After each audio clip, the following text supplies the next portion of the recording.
Cynthia in the Old Hotel. Short romance story by Misha Quinn. All rights reserved. Copyright 2023. Narrated by Mickminster Synthetic Voice, Pro License, 2023. Cynthia in the Old Hotel. Cynthia looked at the building of a little old hotel in the foothills of a famous resort town at a loss. She inherited it from a distant relative and could not understand why she had not disinherited it immediately. And now she had to estimate the work to restore the hotel before it could be sold. However, no one had thought to leave her any money for that. But Cynthia was open and went to the bank to get a loan. To do this, she had to take over the firm's management that handled the hotel's business. The firm had very few employees. Cynthia. But today, a restoration contractor would finally come to her and advise her on what to do here and how to do it. Cynthia heard a car pulling up and turned around. A stout man in his early 30s stepped out of a tattered pickup truck that had stopped in the circle in front of the hotel's main entrance. He was dressed in a construction worker's uniform. In the 30°C heat, he wore no shirt, and the straps of his blue work overalls stressed the man's muscular tanned arms and broad shoulders. The construction worker, squinting slightly, hesitated a little at his car, then decided and walked over to Cynthia and said, "Good afternoon. Are you Cynthia?" Cynthia replied, "Yes, I am. And you are George, I believe?" "Yes," he replied, holding his hand for a handshake. Cynthia shook his hand briefly. In doing so, she thought he held her hand in his a little, but it was only for a moment. Or did she want him to have her hand in his? After 3 years of divorce from her husband, Cynthia seemed determined to forget everything to do with men and was immersed in her work.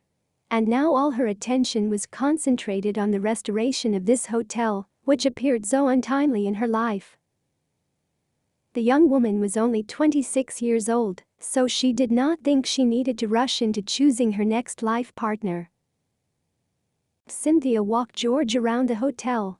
The man walked around the old building and did not frighten Cynthia with the substantial renovation costs.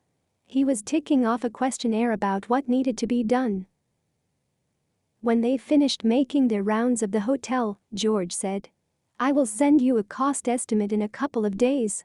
I have your company contacts, so wait for the data. I hope they will be within your means. However, you always have the option of doing a cost estimate with other contractors and choosing the most appropriate estimate and firm."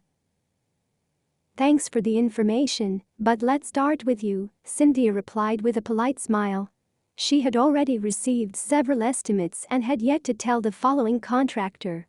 A couple of days later, Cynthia received cost estimates from George's firm, which were the most reasonable from her point of view.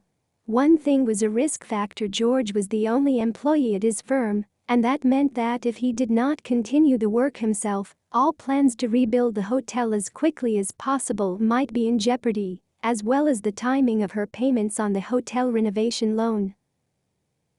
But Cynthia decided she would take that risk and control everything George did at the hotel. Fortunately, she had time for that now. She quit her job and devoted all her time to this hotel. Cynthia rented a cabin near the hotel and came to the hotel every day like she was going to work. Yes, her new job was renovating and selling the hotel. The place was good for tourists, so Cynthia expected to make good money when she sold the hotel. The lodge was about 300 feet from the building. Cynthia was comfortable coming to the hotel every morning, leaving it only for lunch and then going home. The old hotel gradually drew Cynthia in more. As if magnetically drawn, she was increasingly fond of the walls, aged and unpainted, and the windows that gave a view of the once lavish and well-tended garden. In the garden center was a small artificial pond with a fountain. Cynthia had not budgeted to restore this pond in green, so she did it herself. Every day, she tidied up the garden around the fountain pool little by little, and she also filled the fountain with water and put goldfish in it. She began her day by going to the hotel and feeding the goldfish, who came to the pool's edge as soon as they spotted her. George showed up at the hotel every workday. He took Cynthia through the repairs to the hotel and its facilities. Cynthia was so used to him talking to her every day in his calm, husky voice. One time when George did not show up at the hotel at the usual start time of work, she became nervous. Cynthia was not thinking about him quitting project, no. She thought only of what had happened to him. And something had happened to him. George had been in a car accident and was confined to a hospital bed. When Cynthia found out he was in the hospital, she dropped everything and went to see him. In the emergency room, a woman told her she was a colleague of George's. The nurse looked at her slyly and said, "Yes, of course." But you could see from her face that she did not believe Cynthia. Cynthia walked to the room where George lay. When she entered his room, George was speechless. His right arm was in a sling, a bandage running from it across his chest. He was shirtless because even here, it was so hot. But Cynthia was now used to seeing him shirtless and sat in the chair beside his bed. George was surprised. He tried to get up on the bed and sat higher, resting his back on the pillows. Cynthia said, "Well, there, I found you." They had switched to you some time ago when Cynthia realized she was spending more time with George than anyone else in her entourage. The young woman took a couple of chocolates from her bag and a bottle of natural juice she had made from berries in her hotel garden and placed it all on the nightstand by George's bedside. He watched her actions with amazement. "You seem to have taken over for me?" he said with a smile and moved closer to Cynthia. Leaning toward her, he continued in a conspiratorial tone, "And what did you say to the medical sisters that they let you through to me?" Cynthia laughed and, pleased with her adventure, replied, "That I was your friend." She did not know why she lied to him. Perhaps she wanted to embarrass him even more. He looked so funny when he was embarrassed. Usually so sure of himself, George looked like a boy when he was sorry. And she liked that very much. They talked some more about George's well-being, and Cynthia left. She was left with a warm feeling about how they spoke to George. Usually, he was quiet and focused on his hotel repair business and did not claim Cynthia's time or her attention. Now Cynthia felt she cared more, not about the hotel being idle. She waited for the repairs to be completed, but about George being there for her as soon as possible. But Cynthia tempered these feelings by sometimes reprimanding herself aloud, "That is just what you want. He is just working around, that is all." George spent only a few days in the hospital and was discharged home. Fortunately, his injuries were minor, and he could continue working after a week. His right hand worked, although he had to do a lot with his left hand, which slowed him down considerably. Cynthia did not ask George when he would finish the hotel renovation work. She did not want him out of her life. And she did not know how to tell him that.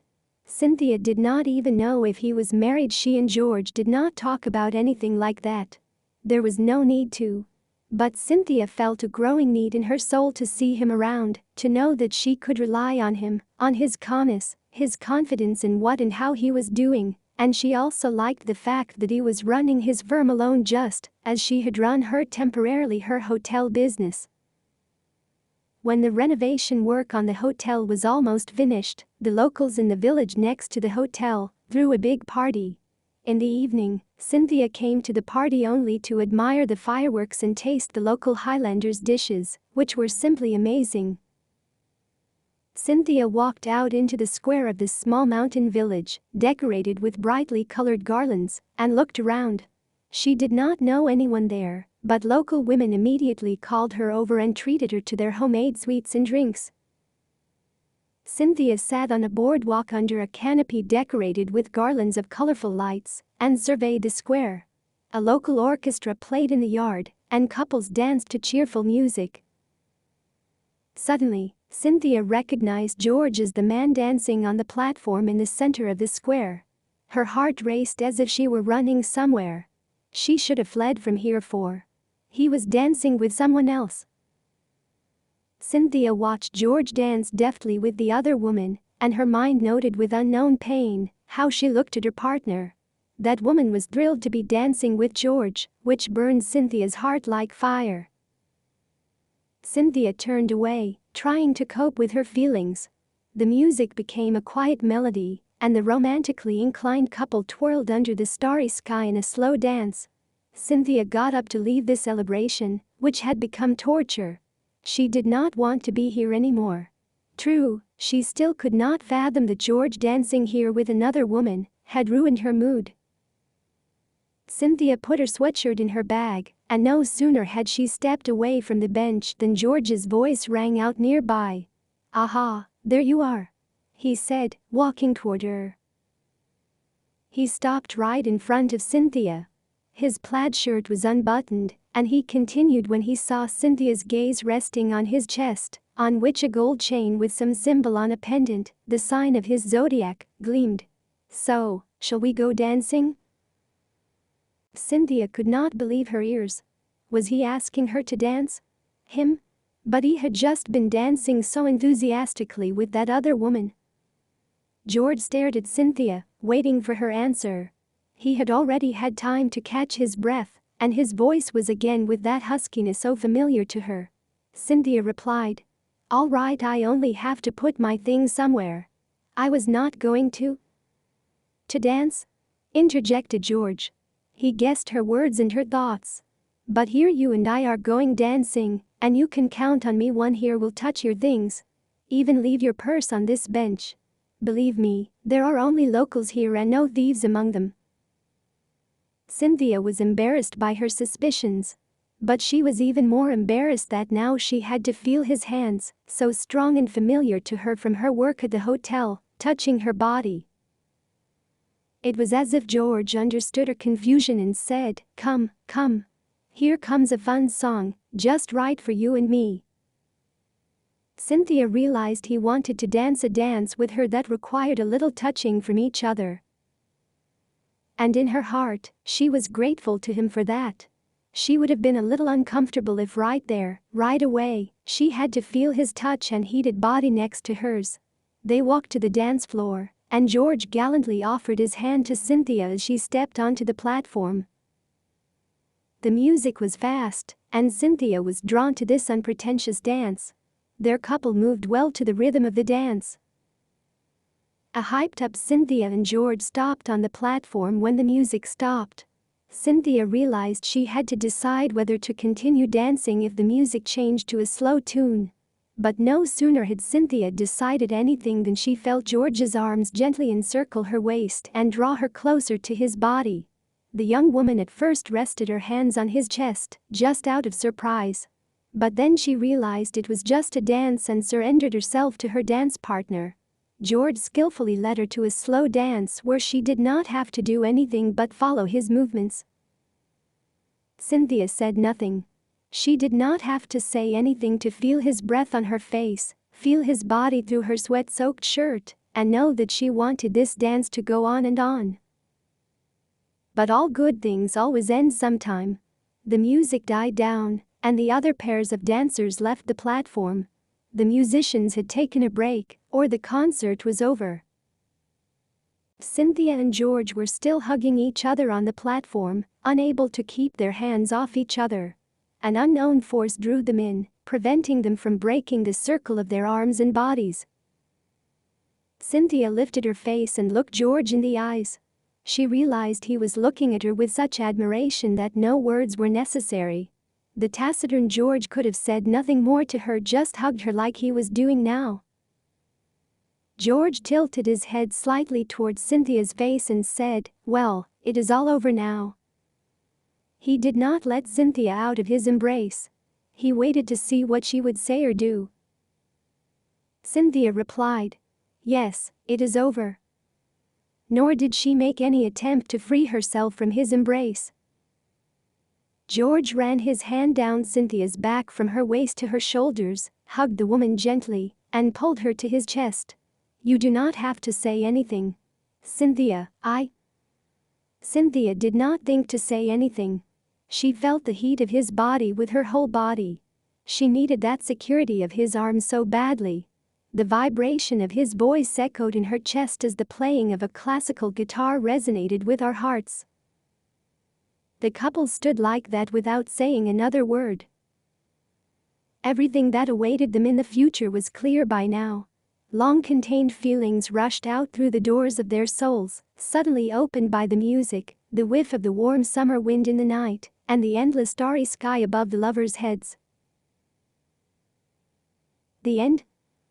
Copyright by Misha Quinn, June 2023.